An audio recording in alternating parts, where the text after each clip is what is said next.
Sir ಏನು ಗೊತ್ತಾ sir, ನೀವು ಸಿಕ್ಕಾದ್ರೂ ಚಿಂತೆ ಇಲ್ಲ, ಇದರಿಂದ ಒಂದು ಚೂರು ಮುಜುಗರ ಆಗಲಿಲ್ವಾ ಸರ್ ಸರ್ಕಾರಕ್ಕೆ ಇಡೀ ಪ್ರಕರಣ?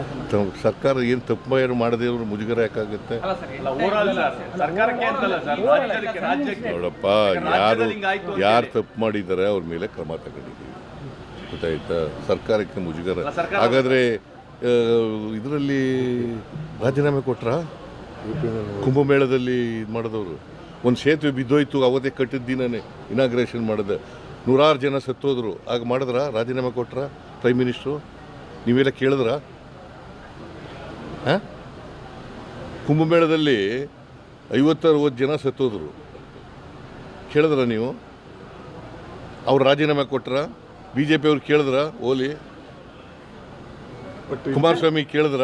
ಬಟ್ ಇಲ್ಲಿ ಕೇಂದ್ರ ಸಚಿವರು ಎಲ್ಲರೂ ಇಡೀ ಸರ್ಕಾರದ ಇಮೇಜ್ ಹೋಗಿದೆ, ಮತ್ತು ಬೆಂಗಳೂರದ ಇಮೇಜ್ ಕಡಿಮೆ ಆಗ್ತಾ ಇದೆ ಈ ಘಟನೆಯಿಂದ ಅಂತ ಅಂದ್ಬಿಟ್ಟು ಕುಮಾರಸ್ವಾಮಿ, ಸೋಮಣ್ಣ, ಶೋಭಾ ಕರಂದ್ಲಾಜೆ. ನೋಡಪ್ಪ, BJPಯವರು ರಾಜಕೀಯವಾಗಿ ಮಾತಾಡ್ತಾ ಇದ್ದಾರೆ, ಸುಳ್ಳು ಆರೋಪಗಳನ್ನು ಮಾಡ್ತಾ ಇದ್ದಾರೆ.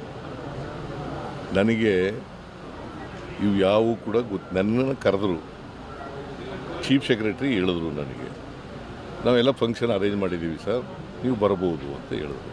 ಆಯಿತು ಮಾಡಿ ಅಂತ ಹೇಳಿದೆ, ಓಕೆ ಅಂತ. ಬಟ್ ಕ್ರಿಕೆಟ್ ಅಸೋಸಿಯೇಷನವರು ಕರೆದ್ರು ನನಗೆ ಇಲ್ಲಿ ಕರೀನಿಲ್ಲ, ಸ್ಟೇಡಿಯಂ ಕರೀಲಿಲ್ಲ, ವಿಧಾನಸೌಧಕ್ಕೆ ಕರೆದರು. ವಿಧಾನಸೌಧದಲ್ಲಿ ಯಾವ ಅಹಿತಕರ ಘಟನೆ ನಡೆದಿಲ್ಲ. ನನಗೆ ಗೊತ್ತಾದದ್ದು 5:45ಗೆ ಸತ್ತೋಗಿದ್ದಾರೆ ಅಂತ ಗೊತ್ತಾದ, ಸ್ಟ್ಯಾಂಪೀಡ್ ಆಗಿದೆ 5:45ಗೆ ಗೊತ್ತಾದ್ದು. ಆಕ್ಚುಲಿ 3:50ಕ್ಕೆ ರಿಪೋರ್ಟ್ ಆಗಿದೆ ಆಸ್ಪತ್ರೆಯಲ್ಲಿ ಸತ್ತಿದೆ. ಅದು ನನಗೆ ಗೊತ್ತಾದ್ದು 5:45ಕ್ಕೆ. 5:45ಕ್ಕೆ ಬರ್ಕಳಿ ಕರೆಕ್ಟಾಗಿ. ನನಗೆ ಅಲ್ಲಿವರೆಗೆ ಸ್ಟ್ಯಾಂಪೀಡ್ ಆಗಿ ಸತ್ತೋಗಿದ್ದಾರೆ ಅಂತ ಗೊತ್ತಿಲ್ಲ.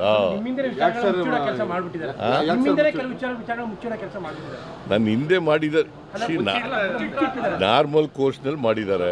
ಅಲ್ಲಿ ಯಾರ್ಯಾರು ತಪ್ಪು ಮಾಡಿದ್ದಾರೆ ಅವ್ರ ಮೇಲೆಲ್ಲ ಕ್ರಮ ತಗೊಂಡಿದ್ದೀವಿ.